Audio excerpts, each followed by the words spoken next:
મિત્રો, મારું નામ રેશમા છે. હું ગુજરાત ભરૂચમાં રહું છું. હું આ વર્ષે ઇન્ટર માં ગઈ હતી. હું માત્ર 19 વર્ષની હતી. અમે 3 બહેનો હતી. એક બહેન મારાથી નાની અને એક મોટી બહેન. મારી મોટી બહેન પરિણીત છે અને મારી નાની બહેન 15 વર્ષની છે. ઘરેથી પૈસાના અભાવે અમે ગામની જ સરકારી શાળામાં ભણવા જતા. મારી શાળા મારા ઘરથી 1.5 કિલોમીટર દૂર હતી. જ્યારે પણ હું અને મારી નાની બહેન શાળાએ ઘરેથી નીકળતા, ત્યારે રસ્તામાં ગામના ઘણા છોકરાઓ મને અને મારી નાની બહેનને જોતા.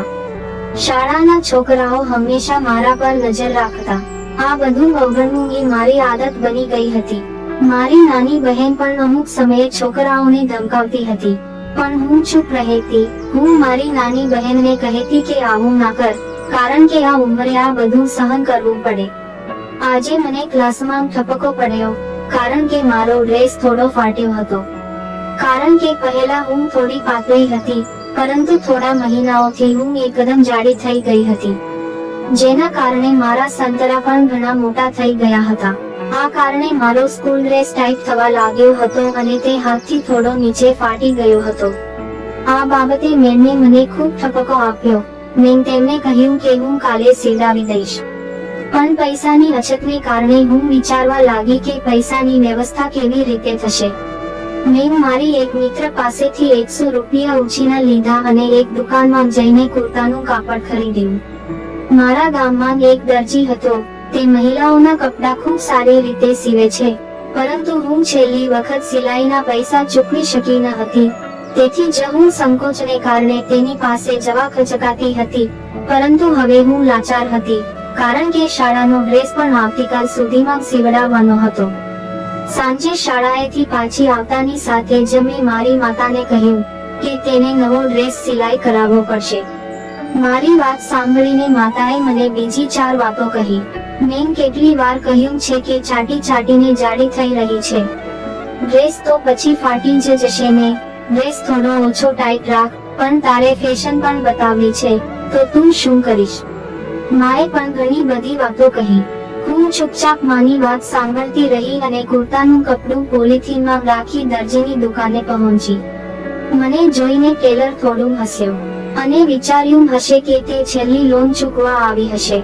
મને જોયું કે તરત જ કહ્યું કે આજે તને આ દરજી કેવી રીતે યાદ આવ્યો? તમારે કમીજ સિલાઈ કરવી છે. મેં ઝડપથી દરજીને મારા કુર્તાના કપડાને સિલાઈ કરવા કહ્યું. તેણે કુર્તાનું કપડું હાથમાં લીધું અને એકવાર મારા આખા શરીર તરફ જોયું. પછી તેની નજર અચાનક મારી છાતી પર ચોંટી ગઈ. હું સમજી ગઈ કે તે મારા બંને સંતરાને જોઈ રહ્યો હતો. પરંતુ મેં ટેલરની આ ક્રિયાને નજરઅંદાજ કરી હતી. પરંતુ એ પણ સાચું હતું કે મારા શાળાના કપડાં માના કારણે જ ફાટી ગયા હતા. કારણ કે તે છેલ્લા કેટલાક મહિનામાં ઘણા મોટા થઈ ગયા હતા. તેનું એક કારણ એ હતું કે હું તેને હાથ વડે ક્યારેક તેની સાથે રમતી હતી.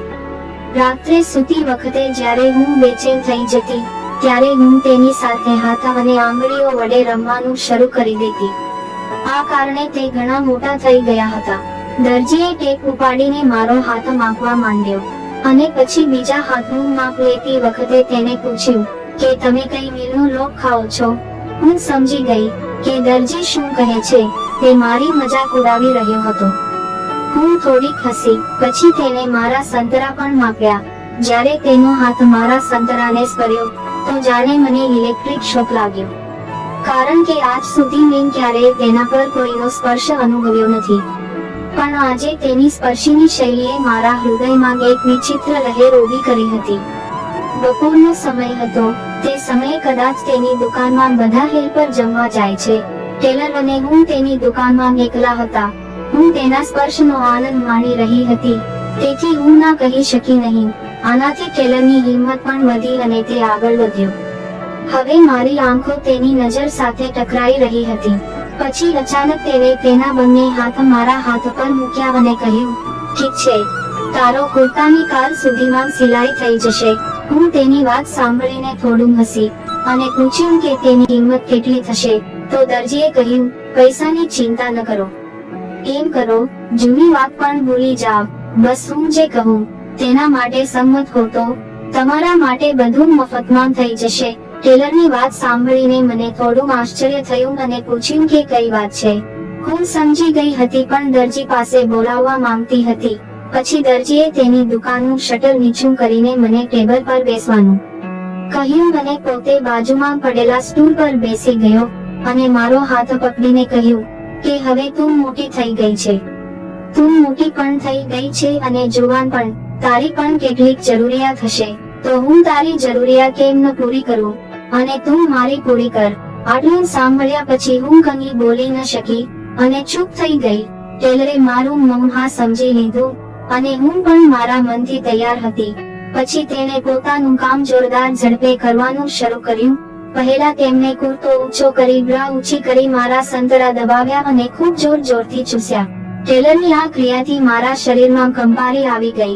હવે હું પણ તેનો હથોડો મેળવવા માટે બેતાબ હતી. તેણે પણ યોગ્ય સમયની રાહ જોઈ અને તક જોઈને નાડું છોડી મારી પેન્ટી નીચે ઉતારી અને મને સિક્સર ફટકારી. મારા મોઢામાંથી અવાજ નીકળ્યો, મરી ગઈ. મારા માટે આ પહેલો અનુભવ હતો. એટલે જ મને થોડી બીક તો લાગી રહી હતી, પણ મને મજા પણ આવી રહી હતી. પણ તે આ બધું કામ ઉતાવળમાં કરી રહ્યો હતો, કારણ કે તેના હેલ્પર ગમે ત્યારે દુકાન પર આવી શકે છે. તે 10 મિનિટમાં જ મુક્ત થઈ ગયો. હું પણ મજા કરીને હસતી ઊભી થઈ. પછી દરજીએ કહ્યું કે કાલે આવીને તારો કુર્તો લઈ જજે. હું હસતી દુકાનની બહાર ગઈ અને ભવિષ્યમાં એક ફ્રીમાં કુર્તો સીવડાવવા દરજી સાથે ઓળખાણ થઈ ગઈ હતી. મિત્રો, આ વાર્તા વિશે તમારો શું અભિપ્રાય છે તે કોમેન્ટ બોક્સમાં જરૂરથી કોમેન્ટ કરી જણાવજો અને વિડીયોને લાઈક કરી ચેનલને સબસ્ક્રાઇબ કરવાનું ભૂલતા નહીં. ધન્યવાદ મિત્રો.